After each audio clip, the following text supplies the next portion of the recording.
MSLI TV رہنمائی بدلتی دنیا کے لیے۔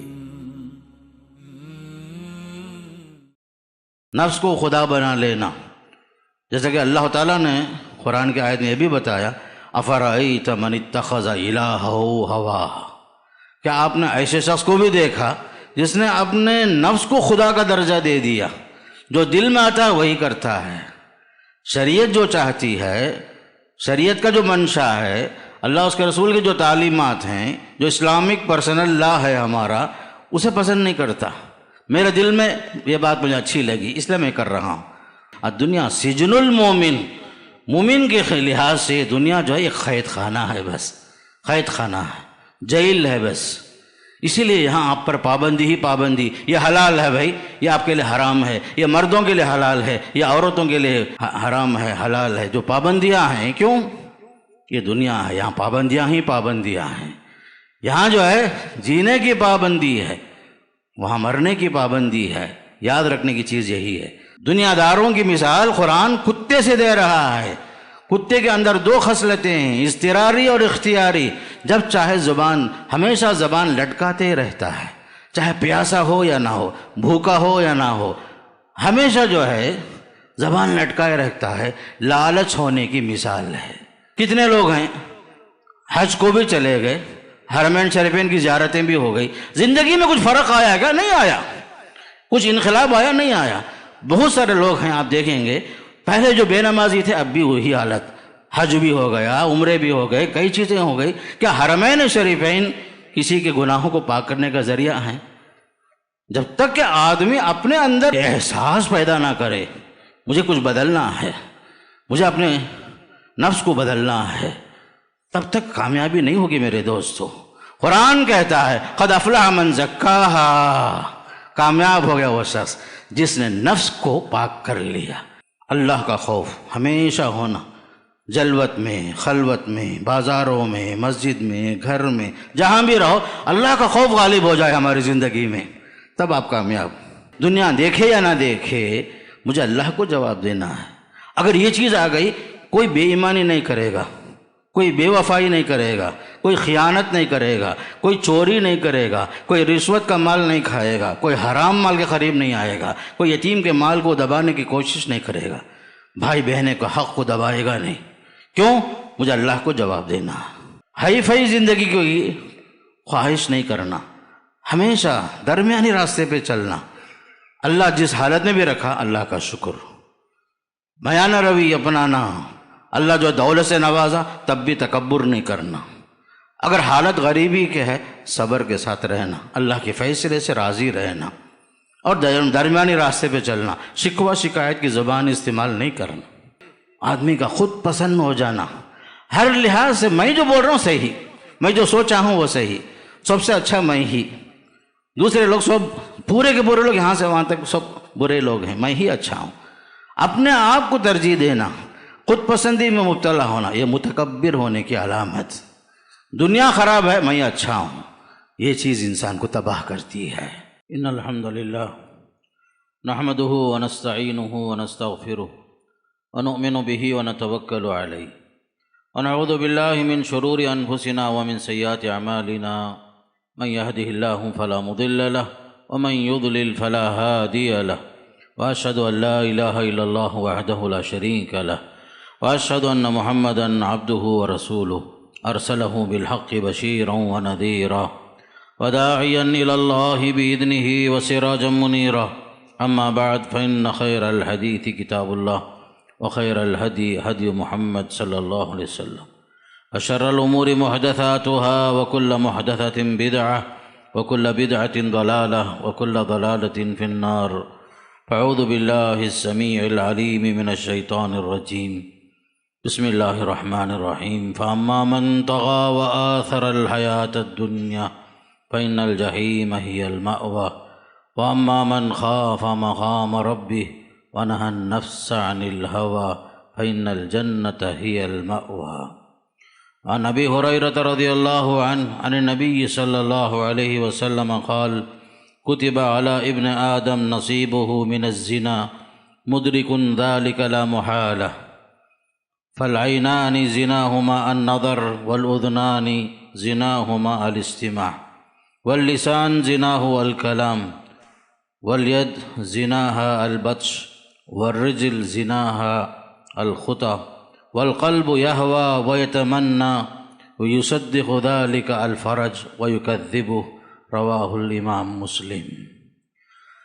تمام تعریفیں اس اللہ کے لیے جس نے ہمیں انسان بنایا، اسلام کی دولت سے مالا مال فرمایا، رحمت للعالمین صلی اللہ علیہ وسلم کی امت میں خیر امت کا ایک لقب ہمیں عنایت فرمایا۔ درود و سلام ہو اللہ کے نبی صلی اللہ علیہ وسلم پر، آپ کے صحابہ کرام، تابعین اور تبع تابعین سے اللہ راضی ہو۔ اللہ تعالیٰ ان سب کے خدمات قبول فرمائے اور انہیں جنت نصیب فرمائے، اور ہمیں بھی ان کی طرح کچھ نیک اعمال کرنے، اللہ کے نزدیک مقبول ہونے کی توفیق نصیب فرمائے۔ محترم حضرات، ابھی آپ کے سامنے سورہ نازعات کی چھوٹی چھوٹی چند آیتیں اور مسلم شریف کی ایک حدیث آپ کے سامنے رکھا۔ اللہ کا پیغام یہ ہے، فَأَمَّا مَن طَغَىٰ وَآثَرَ الْحَيَاةَ الدُّنْيَا فَإِنَّ الْجَحِيمَ هِيَ الْمَأْوَىٰ۔ رہا وہ شخص جس نے سرکشی کی، دنیاوی زندگی کو ترجیح دے دیا، آخرت کے مقابلے میں دنیاوی زندگی ہی کو ترجیح دیا، تو ایسے آدمی کا ٹھکانہ جہنم ہے۔ وَأَمَّا مَنْ خَافَ مَقَامَ رَبِّهِ وَنَهَى النَّفْسَ عَنِ الْهَوَىٰ۔ رہا وہ شخص جو اپنے رب کے سامنے کھڑے ہونے سے ڈر گیا، نفسانی خواہشات کو روکتا رہا، نفس کو خواہشات سے روکتا رہا، لگام لگاتا رہا، ایسے آدمی کے لیے جنت ٹھکانہ ہے۔ حضرت ابو ہریرہ رضی اللہ عنہ سے روایت ہے، اللہ کے نبی علیہ السلام نے ارشاد فرمایا، ابن آدم کے حصے میں زنا کا گناہ کچھ نہ کچھ لکھ دیا گیا ہے، وہ اس گناہ کے حصے کو ہر حال میں پانے ہی والا ہے۔ فالعینان زناہما النظر، آنکھوں کا زنا، اس کا گناہ یہ ہے، نظر ہے، ایسی چیز دیکھنا جس کو اللہ نے منع کیا، اللہ کے نبی علیہ السلام نے منع فرمایا۔ آنکھوں سے زنا ہوتی ہے، اور اس کا زنا یہ ہے بیکار چیزیں غور سے سننا، زبان سے زنا، لا یعنی کلام، بیکار باتیں کرنا، اور ہاتھوں سے زنا ہوتا ہے پکڑنا، کسی پر ظلم کرنا، زیادتی کرنا، اور پیروں سے زنا ہوتا ہے غلط راستے پہ چلنا، اور دل انسان کا جو ہے خواہش کرتا ہے، تمنا کرتا ہے، اس کی تصدیق کرنے والا شرمگاہ ہوتا ہے یا اس کی تکذیب کر دیتا ہے۔ خاص کر کے انسان کا دل جو ہے خواہشات سے لبریز ہوتا ہے، تمنائیں کرتا ہے، آرزوئیں کرتا ہے، اور اس کی تصدیق یا تکذیب کا معاملہ شرمگاہ پر موقوف ہے۔ یہ حدیث مسلم میں ہے۔ محترم حضرات، ہم بحیثیت مسلمان اپنے کچھ اعمال سے پہلے اپنے دشمنوں کو بھی پہچانیں۔ بعض دشمن باہر ہوتے ہیں، بعض دشمن خود ہمارے اندر بھی ہوتے ہیں۔ انسان کا سب سے بڑا دشمن جو ہے خود اس کا نفس ہے، اس کا نفس ہے جو اس کے لیے کبھی غلط راستے کی طرف اس کی رہنمائی کرتا ہے، بیکار چیزوں کو مزین کر کے پیش کر دیتا ہے، گناہوں کے راستے کو آسان بنا کے پیش کرتا ہے۔ انسان کا نفس، انسان کا جی جو ہے بہت سارے گناہوں کا سبب بنتا ہے۔ جب آدمی نفس کا غلام بن جاتا ہے یا نفس کو بے لگام چھوڑ دیتا ہے، آرزوؤں کے پیچھے، تمناؤں کے پیچھے بھاگنے لگتا ہے، تو حق کے راستے سے بہت دور بھاگ جاتا ہے۔ تو ہمارے پاس کنٹرول ہونا چاہیے، اپنے نفس کو قابو میں رکھنا یہ ہمارا ذمہ ہوتا ہے۔ اگر نفس بے قابو ہو جائے، بے لگام ہو جائے، انسان جو ہے جنت کے راستے کے بجائے جہنم کے راستے پر چلنا اس کے لیے آسان ہو جاتا ہے۔ اسی لیے خاص کر آج کے دن، آج کے موضوع میں نفس پرستی کے نقصانات کیا ہیں یہ جانیں، اور اپنے دشمن کو پہچانیں، اپنے آپ کو اللہ کا فرمانبردار بنائیں، جہنم سے قریب ہونے سے بچیں، جنت سے قریب ہونے کی کوشش کریں، اللہ کی مرضی پانے کو ہم کوشش کریں۔ سب سے پہلی چیز جو حدیث ہمیں آپ کے سامنے رکھا ہے، اس سے معلوم ہوتا ہے کہ انسان کی زندگی میں گناہوں کا انبار تو ہے، گناہوں کا حصہ ہر حال میں اس کے سامنے ہے، خصوصاً زنا۔ زنا کا مطلب صرف یہ نہیں کہ آدمی شرمگاہ سے ہی زنا کرتا ہے، ہر عضو سے زنا کا حصہ کچھ نہ کچھ زنا کا گناہ اسے ملتا ہے۔ جیسے فرمایا آپ صلی اللہ علیہ وسلم نے، آنکھوں سے بھی آدمی زنا کر لیتا ہے، جو چیز نہیں دیکھنا ہے وہ دیکھتا ہے، حرام چیز کی طرف بار بار دیکھتا ہے، حرام سے نہیں بچتا، آنکھوں کی حفاظت نہیں کرتا۔ اسی طریقے سے آنکھوں کے علاوہ کانوں سے بھی آدمی زنا کرتا ہے، وہ چیز نہیں سننے کی ہے ضرور سنتا ہے، شوق سے سنتا ہے، چاہے گانے کی شکل میں ہو، میوزک کی شکل میں ہو، مختلف چیزیں جو شریعت نے منع کیا ہے اس چیز ہی کو غور سے سنتا ہے، یا جو غیبت کی باتیں سنتا ہے۔ ہر وہ گناہ جو اللہ نے منع کیا ہے اس کے باوجود اسی کی طرف لپکتا ہے وہ۔ کبھی جو ہے آدمی زبان سے زنا کا حصہ پاتا ہے، زنا کا گناہ کا حصہ لے لیتا ہے، بیکار باتیں زبان سے کرتا ہے، لہو و لعب کی باتیں کرتا ہے، کسی کا مذاق اڑاتا ہے، کسی کی توہین کرتا ہے، کسی کی تذلیل کرتا ہے۔ یہ سب جو ہیں ایک حصہ ہے گناہ کو پانے کا، زبان کے ذریعے سے بھی، اور اسی طریقے سے ہاتھوں سے کسی پر ظلم کرنا، زیادتی کرنا، غلط جگہ میں ہاتھ کا استعمال کرنا، جہاں جو ہے ہاتھ کو بچانا ہے ظلم سے وہاں ہاتھ آگے بڑھ جائے، کسی کے اوپر ہاتھ اٹھا دینا، یہ سب چیزیں گناہوں کا حصہ بنتی ہیں۔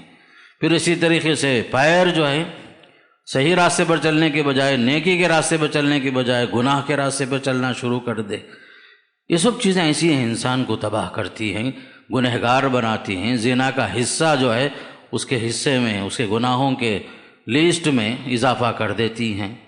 پھر آخری چیز آپ نے بتائی کہ انسان کا دل جو ہے ہر چیز کی خواہش کرتا ہے، تمنائیں کرتا ہے، آرزویں کرتا ہے، اور یہ نفس انسانی بالکل معصوم بچے کی طرح ہوتا ہے، اگر ہم اسے بے لگام چھوڑتے ہیں ہر چیز کی عادت اسے بن جاتی ہے۔ جیسے عربی شاعر کہتا ہے، النفس کالطفل شب علی حب الرضا، یہ نفس انسانی جو ہے چھوٹے بچے کی طرح ہے، اگر آپ اس بچے کو، دودھ پیتا بچہ ہے، دودھ چھڑانے کی مدت کے اندر اگر آپ دودھ نہیں چھڑائیں گے بچہ دودھ پیتے رہے گا، چاہے 2 سال بھی گزر جائے، اور ماں کے لیے پریشانی کا باعث بنے گا۔ جب تک آپ ظلم زبردستی کے ساتھ بچے کے دودھ کو 2 سال کے بعد نہیں چھڑائیں گے وہ بچہ دودھ کی عادت کو نہیں چھوڑتا۔ وہی حالت انسان کے نفس کی ہے، گناہوں کے لیے مرغوبات، اس کے گویا کہ گناہ جو اس کے لیے مرغوب شے بن جاتا ہے، تو انسان کا دل جو ہے تمنائیں کرتا ہے، آرزویں کرتا ہے، اور اس کی تصدیق کرنے والا شرمگاہی ہے، یا تو تصدیق کرے یا تکذیب کرے، جھٹلائے یا اسے جو سچ مان لے، اور گناہ کے راستے سے بچنا ہو وہ بھی انسان کے لیے اس کے قابو میں ہے، چاہے تو تصدیق کرے چاہے تکذیب کرے۔ الغرض قرآن اور حدیث میں انسان کو بتایا جا رہا ہے کہ وہ نفس کی غلامی سے بچے۔ بہت ساری چیزوں کی غلامی ہوتی ہے، اس میں ایک غلامی نفس پرستی ہے، نفس کو خدا بنا لینا، جیسا کہ اللہ تعالیٰ نے قرآن کی آیت میں یہ بھی بتایا، افرأیت من اتخذ الہہ ہواہ، کیا آپ نے ایسے شخص کو بھی دیکھا جس نے اپنے نفس کو خدا کا درجہ دے دیا، جو دل میں آتا ہے وہی کرتا ہے، شریعت جو چاہتی ہے، شریعت کا جو منشا ہے، اللہ اس کے رسول کی جو تعلیمات ہیں، جو اسلامک پرسنل لا ہے ہمارا، اسے پسند نہیں کرتا۔ میرے دل میں یہ بات مجھے اچھی لگی اس لیے میں کر رہا ہوں، مجھے پسند ہے میں کر رہا ہوں، میرا جی چاہتا ہے میں کرتا ہوں۔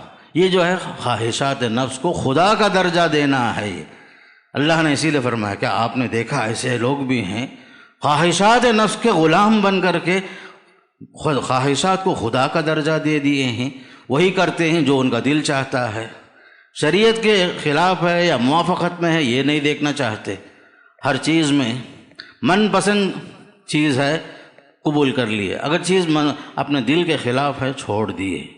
یہ انسانوں کی عام حالت ہے۔ عام طور پر خواہشات نفس کے پیچھے بھاگنے کے کچھ اسباب بھی ہیں۔ سب سے پہلا سبب جو ہے، ایسے احباب، ایسے دوست و احباب جو دیندار کے بجائے دنیا دار ہیں، یا جو ہے خواہشات نفس کے پیچھے بھاگنے والے احباب ہیں جن کے نظروں میں خواہشات ہی سب کچھ ہے، ایسے لوگوں کے ساتھ اٹھنا بیٹھنا دوستی کرنا یہ بھی ایک ذریعہ بنتا ہے ہمارا، کہ ہم جو ہے خواہشات کے پیچھے جو بھاگتے ہیں اس میں احباب کا بھی ایک ہاتھ ہوتا ہے، دوست و احباب ہمارے کیسے ہیں یہ دیکھنا ہے۔ اسی لیے اللہ کے نبی علیہ الصلوۃ والسلام فرماتے ہیں المرء علی دین خلیلہ فلینظر احدکم من یخالل، ہر آدمی اپنے دوست کے مذہب پر ہی ہوتا ہے، ہر شخص جو ہے اپنے ساتھیوں کے ساتھ رہتا ہے، اس کے مذہب پر رہتا ہے۔ المرء علی دین خلیلہ فلینظر احدکم من یخالل، ہر آدمی کو چاہیے دیکھے اس کے دوست احباب کون ہیں، اچھے لوگ ہیں یا برے لوگ ہیں۔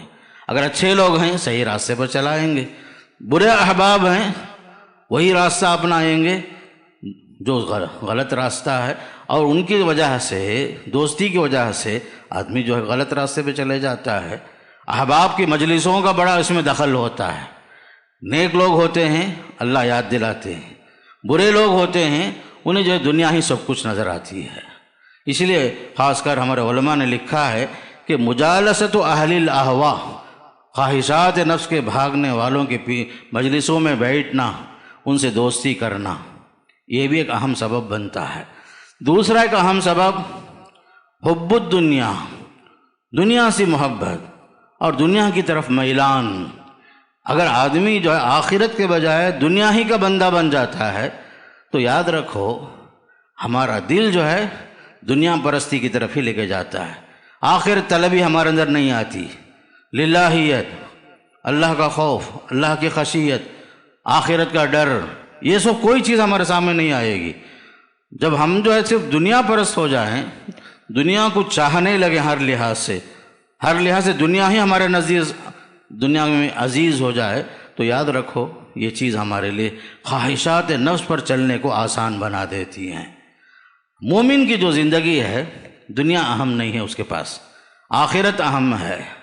دنیا کسی کی بنتی ہے کسی کی نہیں بنتی، کسی کی بنی کسی کی نہیں بنی، لیکن فکر ہماری یہ ہو آخرت ہماری صحیح بن جائے۔ دنیا گزر جاتی ہے ہر آدمی کی، دنیا گزرنا یہ اہم نہیں ہے، آخرت سنورنا یہ اہم ہے ہمارے پاس۔ مومن کی زندگی میں دنیا کو ترجیح حاصل نہیں ہے، آخرت کو ترجیح حاصل ہے۔ اسی لیے فرمایا فَأَمَّا مَن طَغَىٰ، وہ شخص جو سرکش ہو گیا ہے، آثر الحیات الدنیا، دنیاوی زندگی کو ترجیح دے رہا ہے، ہر لحاظ سے کیا کر رہا ہے، میری دنیا اچھی ہونا، میرے بچے اچھے رہنا، میری زندگی میں ہر چیز میں جو چاہتا ہوں سب مل جانا مجھے، کوئی چیز دنیا کی جو اچھی سے اچھی ہے وہ مجھے مس نہیں ہونا، مجھے ہر چیز حاصل کر لینا۔ اس کی نظروں سے آخرت غافل ہو گئی، آخرت سے وہ غافل ہو گیا۔ اسی لیے فرمایا کہ دنیا کو ترجیح دینے والا جہنم کو جو ہے ٹھکانہ بنا رہا ہے۔ آپ آخرت کو ترجیح دیں گے، مومن کی زندگی کا ہر معاملہ ایسا ہے، ہر چیز آخرت کے لیے دیکھنا ہے ہمیں، ہر چیز ہمارے مطلوب میں کیا ہونا، آخرت ہماری سنور جائے۔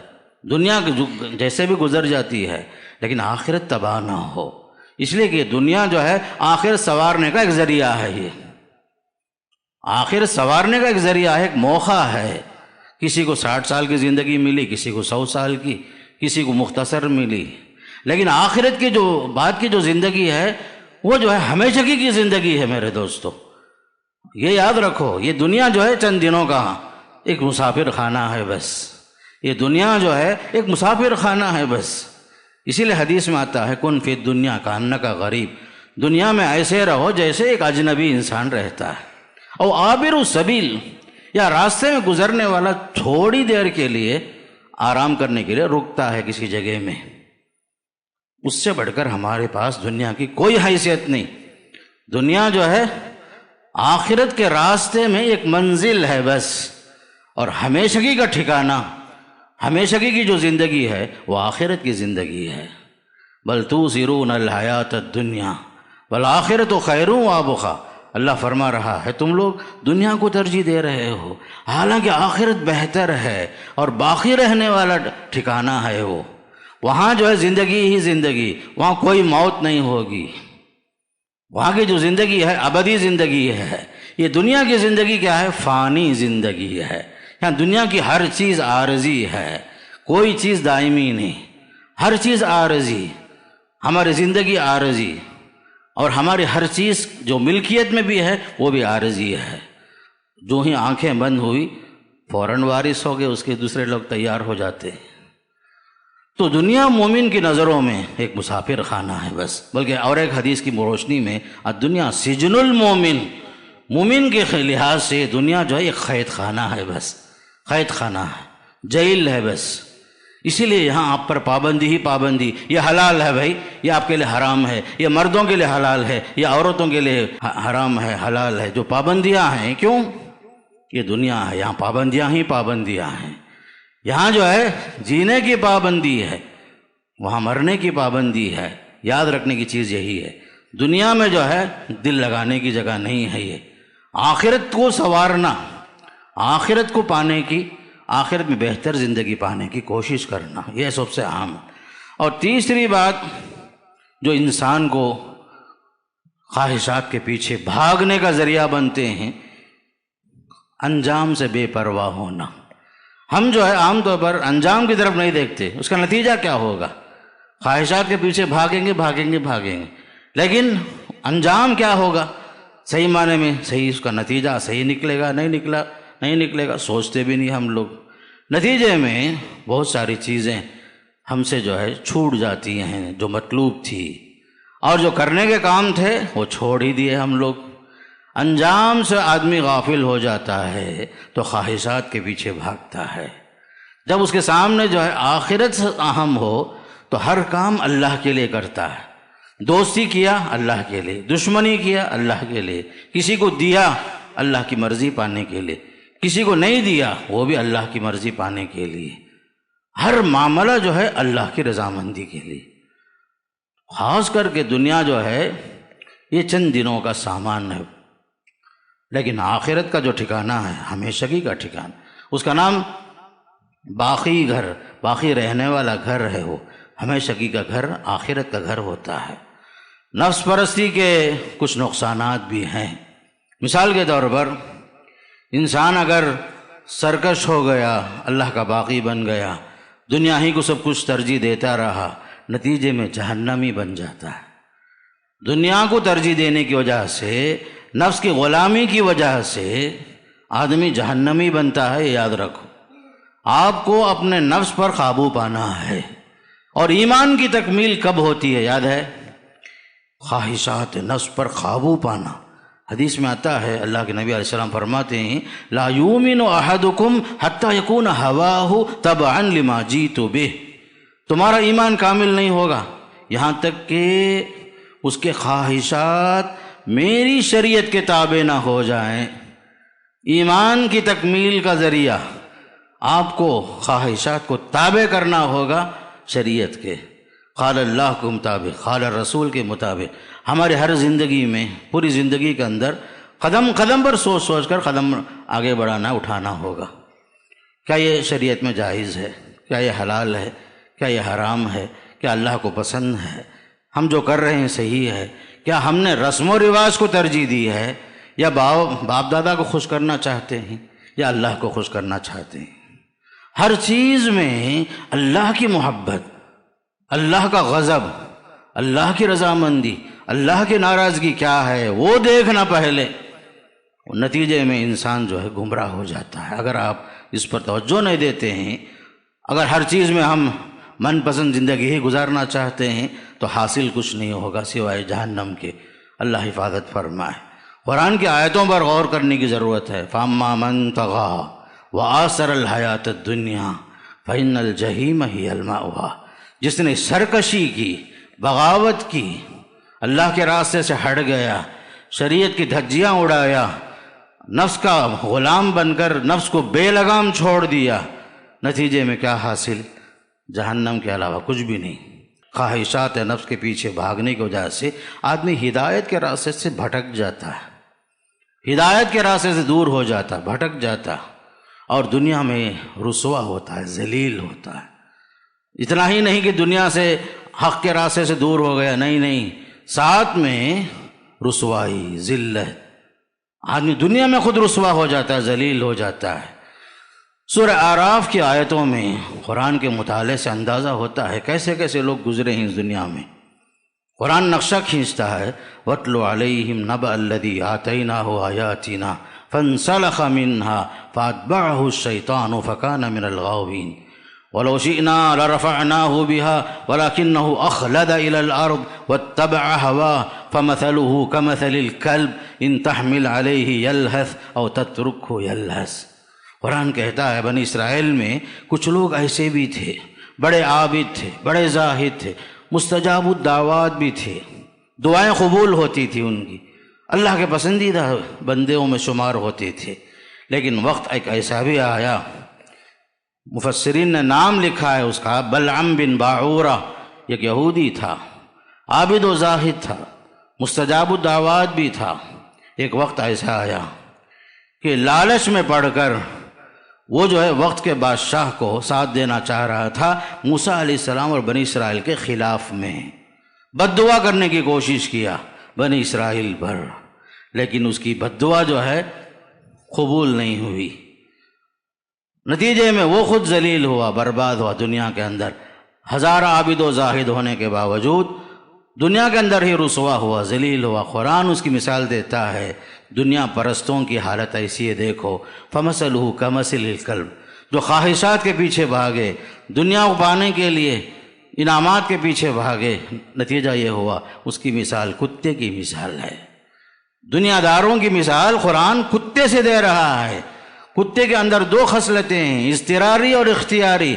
جب چاہے زبان، ہمیشہ زبان لٹکاتے رہتا ہے، چاہے پیاسا ہو یا نہ ہو، بھوکا ہو یا نہ ہو، ہمیشہ جو ہے زبان لٹکائے رکھتا ہے۔ لالچ ہونے کی مثال ہے، ہمیشہ لالچ ہی رہتا ہے، زبان لٹکائے رکھتا ہے، چاہے اسے مارو تب بھی زبان لٹکائے رکھتا ہے، چاہے نہ مارو تب بھی جو ہے زبان لٹکائے رکھتا ہے وہ۔ ان تحمل علیہ یلہس اور تترکہ یلہس۔ قرآن مثال دیتا ہے ایسے لوگوں کی جو دنیا پرستوں کی۔ دنیا پرست ایسے ہی ہوتے ہیں، ہمیشہ لالچ کی زندگی گزارتے ہیں، دنیا ہی چاہتے ہیں ہمیشہ کے لیے۔ یہ لوگ کتوں کی طرح ہیں، قرآن مثال دے کر کہتا ہے۔ پھر اسی طریقے سے تیسرا نقصان یہ ہوتا ہے، خواہشات کے پیچھے بھاگنے کی وجہ سے آدمی اختلافات کا شکار ہو جاتا ہے، تفرق اور اختلاف کی نوبتیں آتی ہیں، اتحاد کے بجائے آپس میں لڑائی جھگڑے اختلافات کے پیچھے پڑ کر کے دشمنیاں قائم ہو جاتی ہیں آپس میں۔ خواہشات نفس کا ایک نقصان یہ بھی ہے کہ جب بندہ جو ہے دنیا کا ہو گیا، آخرت کا نہیں بن سکا، تو وہ دنیا میں ہی جو آپس میں الفت اور محبت اور بھائی چارگی کے ماحول کے بجائے اختلافات کا شکار ہو کر، انتشار کا شکار ہو کر دنیا میں ہی رسوا ہو جاتا ہے۔ پھر اسی طریقے سے ایک نقصان یہ بھی ہے کہ ایسے لوگ قرآن سے کما حق استفادہ نہیں کرتے۔ ایسے لوگ جو خواہشات کے پیچھے بھاگتے ہیں، نہ قرآن کی تدبر کی انہیں توفیق ملتی ہے، واعظ و نصیحت سے فائدے کا انہیں کما حق کوئی فائدہ ملتا ہے، کچھ بھی نہیں ملتا۔ کیوں؟ ہم جو ہے غلام بنے خواہشات کے۔ نتیجے میں اچھی سے اچھی نصیحت، واعظ و نصیحت، چاہے وہ واعظ و نصیحت کسی مودع کی ہو، دنیا سے رخصت ہونے والے کی نصیحت کیوں نہ ہو، بڑے سے بڑے سیمینار، بڑے سے بڑے واعظ و نصیحت کی مجلسیں، جہنم کے تذکرے، جنت کے تذکرے، آخرت کے مناظر، اسراء اور معراج کے واقعات سامنے رکھو، سن کر کے آدمی باہر چلے جاتا، بعد میں پوچھتا ہے بیان میں آج کیا بولے، مولانا جو ہے بیان میں کیا بولے۔ ان منافقوں کی حالت قرآن نقشہ کھینچتا ہے سورہ محمد میں، وَمِنْهُمْ مَنْ يَسْتَمِعُ إِلَيْكَ۔ کچھ حضرات ایسے بھی ہیں جو خواہشات نفس کے غلام ہیں، آپ کی مجلس میں ہیں، سنتے تو ہیں آپ کی مجلس میں ہیں، حتیٰ اذا خرجوا من عندک، مجلس سے باہر نکلتے ہیں، آپس میں اہل علم سے سوال کرتے ہیں، ماذا قال آنفا، حضرت جی نے اب کیا کہا۔ گویا کہ سن کر بھی کوئی باتیں ان کے دل و دماغ میں داخل نہیں ہو سکی۔ وجہ کیا ہے؟ خواہشات نفس کے پیچھے بھاگنے والے اچھی نصیحتوں سے فائدہ نہیں اٹھا رہے ہیں، چاہے رمضان کے دروس کیوں نہ ہوں، سیمیناروں کے دروس کیوں نہ ہوں، اچھی نصیحتوں کا کوئی فائدہ نہیں ہوتا۔ وجہ کیا ہے؟ ہم نے جو ہے ترجیح کس کو دی ہے؟ نفس کو ترجیح دی ہے. آخرت کے بجائے ہم نے دنیا کو ترجیح دی. نفس ہمارا بے لگام ہے، سنتے بھی ہیں، ایک کان سے سنتے ہیں اور ایک کان سے چھوڑ بھی دیتے ہیں، کوئی فائدہ ہی نہیں ہوتا. جس گناہ میں آدمی ملوث رہتا ہے، آپ دیکھ لیجئے، رمضان کے اندر ایک روحانی منظر نظر آتا ہے، سب فرشتے معلوم ہوتے، پھر شوال جو ہی آیا حالت وہی رفتار بے ڈھنگی جو پہلے تھی اب بھی ہے. وجہ کیا ہے؟ ہر چیز ایک رسمی ہو گئی. بعضوں نے سے سننا بھی ایک رسم ہو گیا. مسجدیں آباد تھی، پھر اس کے بعد آہستہ آہستہ ویران ہونا شروع ہو گئی. مسجد تو بنا دی شب بھر میں ایمان کی حرارت والوں نے، من اپنا پرانا پاپی ہے برسوں میں نمازی بن نہ سکا. یہی حالت ہماری ہے میرے دوستو. آپ دیکھتے جاؤ، ہمیشہ حالت یہی ہے. وجہ یہ ہے کہ آج تک ہم نے اپنے جو دشمن ہے، نفس ہمارا جو دشمن ہے، ہم نفس پرستی کے جو شکار ہیں، اس مرض کو ہم مرض نہیں سمجھ رہے ہیں. یہ وجہ ہے اصل میں. مریض جب تک اپنے آپ کو مریض نہ سمجھے، اس کا علاج کیسے ہوگا؟ میں بیمار ہوں، میری بیماری کی کیفیت کیا ہے، کس طرح کا مرض مجھے لاحق ہے، مجھے اس کا اندازہ ہونا چاہیے. مریض اپنے آپ کو مریض ہی نہ سمجھے اور اس کے لیے علاج کا کوئی راستہ ہی نہ اپنائے، نتیجہ کیا ہوگا؟ سن کر بھی بہت ساری باتیں ایک کان سے سنیں گے اور ایک کان سے بات نکال ہی دیں گے. وجہ یہی ہے. یہ خیر امت کا حال یہی ہے. امت مسلمہ کا جو عام حالت ہے یہی حالت ہے. ہزاروں بیانات ہوتے ہیں، خطبے جمعہ ہوتے ہیں، دروس ہوتے ہیں، ختم بخاری ہوتا ہے، سب کچھ سیرت کے مختلف بیانات بھی جو ہے سلسلہ وار چلتے ہیں، لیکن کچھ بھی اثر نہیں ہوتا. وجہ یہ ہے کہ ہم نے پہلے سے ارادہ کر لیا، جو بھی ہے میں جو مناسب سمجھتا ہوں اسی پر عمل کروں گا. ایسے اس میں اصلاح نہیں ہوتی میرے دوستو. سب سے پہلے نفس سے مخاطب ہونا. ہر انسان کے ساتھ ایک نفس ہے، امارہ بالسوء، برائی کی طرف آمدہ کرنے والا نفس ہر انسان کے اندر ہے. یوسف علیہ السلام فرماتے ہیں، اللہ نے ارشاد فرمایا، وما ابرئ نفسی، میں اپنے نفس کو جو ہے بری قرار نہیں دیتا، ان النفس لامارۃ بالسوء. ہر انسان کے اندر ایک نفس ہے جو برائی کی طرف اسے آمادہ کرتا ہے. اس کا دشمن بننا ہے، اس کا مقابلہ کرنا ہے اور اس کے خلاف چلنا ہے. جب تک یہ چیز نہیں ہوگی، ہمارے بیانات سے، دروس سے، چاہے وہ موسم کچھ بھی ہو جائے. کتنے لوگ ہیں حج کو بھی چلے گئے، حرمین شریفین کی زیارتیں بھی ہو گئی، زندگی میں کچھ فرق آیا کیا؟ نہیں آیا. کچھ انقلاب آیا؟ نہیں آیا. بہت سارے لوگ ہیں آپ دیکھیں گے، پہلے جو بے نمازی تھے اب بھی وہی حالت. حج بھی ہو گیا، عمرے بھی ہو گئے، کئی چیزیں ہو گئی. کیا حرمین شریفین کسی کے گناہوں کو پاک کرنے کا ذریعہ ہیں؟ جب تک کہ آدمی اپنے اندر احساس پیدا نہ کرے مجھے کچھ بدلنا ہے، مجھے اپنے نفس کو بدلنا ہے، تب تک کامیابی نہیں ہوگی میرے دوستو. قرآن کہتا ہے، قد افلح من زکاہا، کامیاب ہو گیا وہ شخص جس نے نفس کو پاک کر لیا، نفس کو گندگی سے پاک کیا، نفس کو گناہوں سے پاک کیا، نفس کو جو ہے اس کی غلامی سے پاک کر لیا، نفس کے خواہشات کے پیچھے بھاگنے سے اپنے آپ کو ذرا دور کر لیا، وہ کامیاب ہوا. قد افلح من زکاہا. یہ ہے اصل چیز پہچاننے کی میرے دوستو. پھر اسی طریقے سے بس چیزیں ہیں، میں نہیں کہہ رہا ہوں، اللہ کے نبی صلی اللہ علیہ وسلم ایک صحیح حدیث میں فرما رہے ہیں کہ 3 چیزیں ہیں انسان کو نجات دیتی ہیں. 3 چیزیں ہیں جو انسان کو برباد کر دیتی ہیں، ہلاک کر دیتی ہیں. فرمایا صلی اللہ علیہ وسلم نے کامیاب کرنے والی 3 چیزیں کیا ہیں، نجات دلانے والی چیزیں کیا ہیں. فرمایا آپ صلی اللہ علیہ وسلم نے، خشیت اللہ فی السر والعلن، اللہ کا خوف ہمیشہ ہونا، جلوت میں، خلوت میں، بازاروں میں، مسجد میں، گھر میں، جہاں بھی رہو اللہ کا خوف غالب ہو جائے ہماری زندگی میں، تب آپ کامیاب. اللہ کا ڈر ہونا بھائی، تقوی الہی پیدا ہونا سب سے پہلے. خلوت کی زندگی، جلوت کی زندگی، ہر جگہ میں اللہ دیکھ رہا ہے مجھے، دنیا دیکھے یا نہ دیکھے مجھے اللہ کو جواب دینا ہے. اگر یہ چیز آ گئی کوئی بے ایمانی نہیں کرے گا، کوئی بے وفائی نہیں کرے گا، کوئی خیانت نہیں کرے گا، کوئی چوری نہیں کرے گا، کوئی رشوت کا مال نہیں کھائے گا، کوئی حرام مال کے قریب نہیں آئے گا، کوئی یتیم کے مال کو دبانے کی کوشش نہیں کرے گا، بھائی بہن کے حق کو دبائے گا نہیں۔ کیوں؟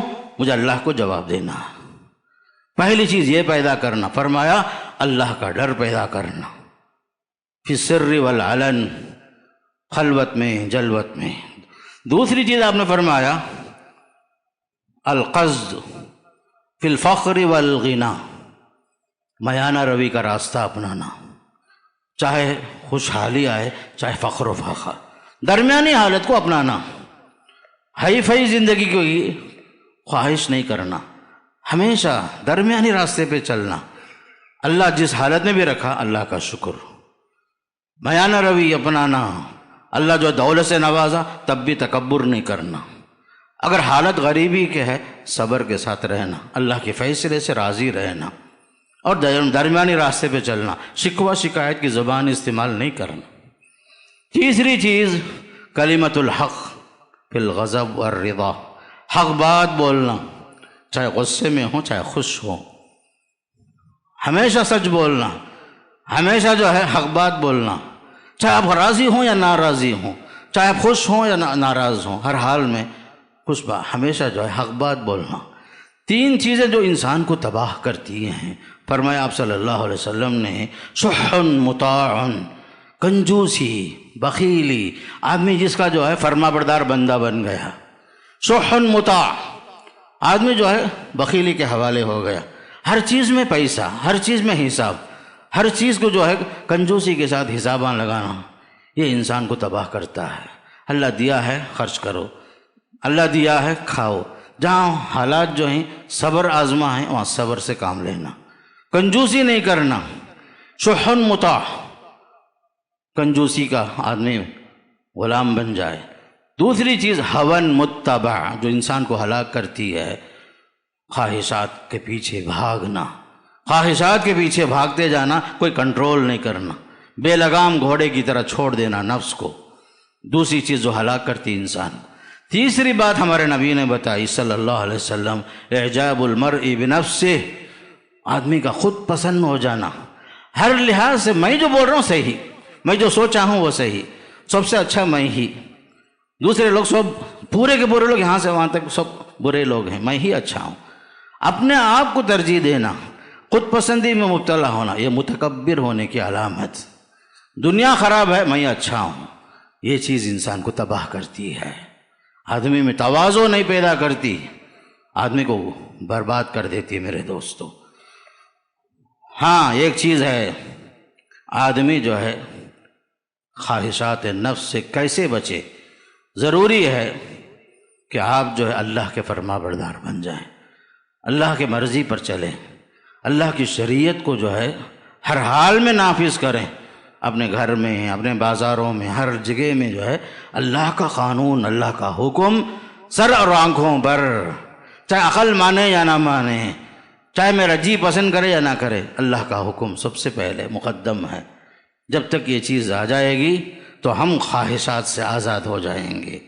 اسی لیے حضرت داؤد علیہ السلام کو حکم ہوتا ہے، ایک نبی ہیں، وقت کے بادشاہ ہیں، اللہ کا فرمان ہے، یا داؤد انا جعلناک خلیفۃ فی الارض، اے داؤد ہم نے آپ کو زمین میں خلیفہ بنایا، جانشین بنایا، فاحکم بین الناس بالحق، حق سے فیصلہ کرو، صحیح صحیح فیصلہ کرو، ولا تتبع الہویٰ، خواہشات کے پیچھے نہیں بھاگنا، کیا ہوگا نتیجہ؟ فیضلک عن سبیل اللہ، وہ آپ کو اللہ کے راستے سے دور کر دے گا۔ خواہشات کے پیچھے بھاگیں گے، نتیجے میں آپ حق سے دور ہو جائیں گے۔ تو اسی لیے یاد رکھو، شریعت کا حکم، اللہ کا حکم، قانون الہی، ہمارے رسول کی جو زندگی، آپ کا جو نمونہ ہمارے سامنے ہے، یہی سب کچھ ہے ہمارے واسطے۔ اگر ہم یہ فالو کر لیں گے کامیاب ہو جاؤں گے، نفس کے پیچھے بھاگیں گے نتیجے میں جہنمی بنیں گے، اللہ حفاظت فرمائے۔ اسی لیے فرمایا وَمَنْ أَضَلُّ مِمَّنِ اتَّبَعَ هَوَاهُ بِغَيْرِ هُدًى مِّنَ اللَّهِ، اس سے بڑا گمراہ کون ہوگا جو خواہشات کے پیچھے بھاگ رہا ہے اللہ کی ہدایت کے بغیر، اللہ کی ہدایت کو چھوڑ دیا اور چاہتا ہے میرا دل جو چاہے گا وہی کروں گا، اگر یہ حالت ہوگی اس سے بڑا گمراہ کوئی نہیں ہوگا، قرآن کہتا ہے۔ بلکہ قرآن نے یہ بھی کہا ارائیت، کیا آپ نے دیکھا، من اتخذ الہہ ہوا، جو خواہشات کو خدا بنا لیا ہے۔ ایسے بھی لوگ دنیا میں ہیں۔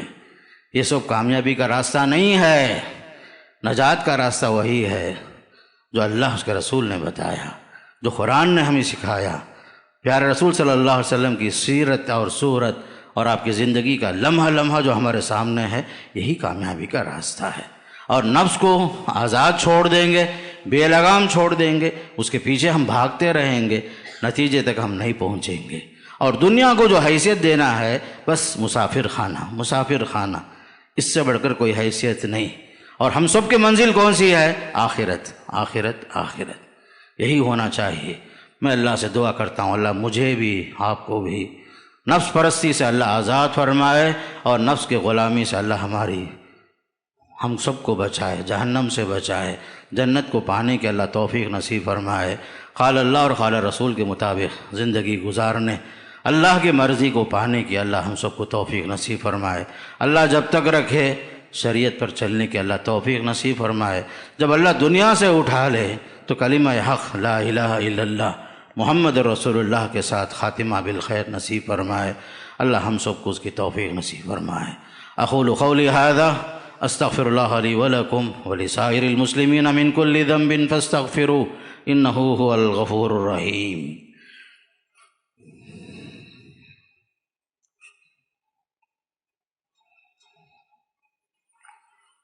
الحمد للہ نحمده ونستعینه ونستغفره ونؤمن به ونتوکل علیہ ونعوذ باللہ من شرور انفسنا ومن سیئات اعمالنا من يهده الله فلا مضل له ومن يضلل فلا هادي له واشهد ان لا اله الا الله وحده لا شريك له واشهد ان محمدا عبده ورسوله ارسله بالحق بشيرا ونذيرا وداعيا الى الله باذنه وسراجا منيرا اما بعد فاعوذ بالله من الشيطان الرجيم ان الله وملائكته يصلون على النبي يا أيها الذين آمنوا صلوا عليه وسلموا تسليما اللهم صل على محمد وعلى آل محمد كما صليت على إبراهيم وعلى آل إبراهيم إنك حميد مجيد اللهم بارك على محمد وعلى آل محمد كما باركت على إبراهيم وعلى آل إبراهيم إنك حميد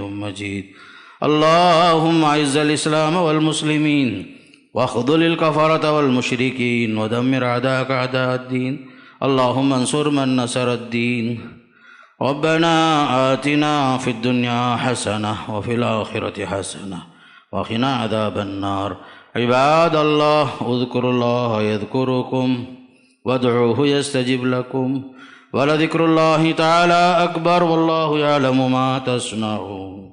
السلام علیکم ورحمۃ اللہ وبرکاتہ۔ آپ سب کو معلوم ہے، جہاں تک مجھے یاد پڑتا ہے 20 رمضان المبارک 2022 میں اللہ کے فضل و کرم سے اس مسجد کا افتتاح ہوا، اور افتتاحی مجالس میں ہم نے دیکھا کہ شروع میں 2-3 صف بھی پورے نہیں ہوتے تھے عام نمازوں میں، لیکن بہت جلد یہاں کے ایکٹیویٹیز جو ہم نے بڑھائے، تحفیظ کا مدرسہ کھولا، اور یہاں پر باقاعدہ طور پر رہ کر اقامتی مدرسہ بھی کھولا، تو اللہ کے فضل و کرم سے 3 فلور ہونے کے باوجود ہمارے ایکٹیویٹیز کے لیے یہ مسجد تنگ دامانی کا شکوہ کرتی نظر آئی، ہمارے لیے تنگ ہو گئی زمین۔ اور عیدین میں تو یہ مسئلہ بھی ہوا کہ کئی لوگ ریٹرن گئے۔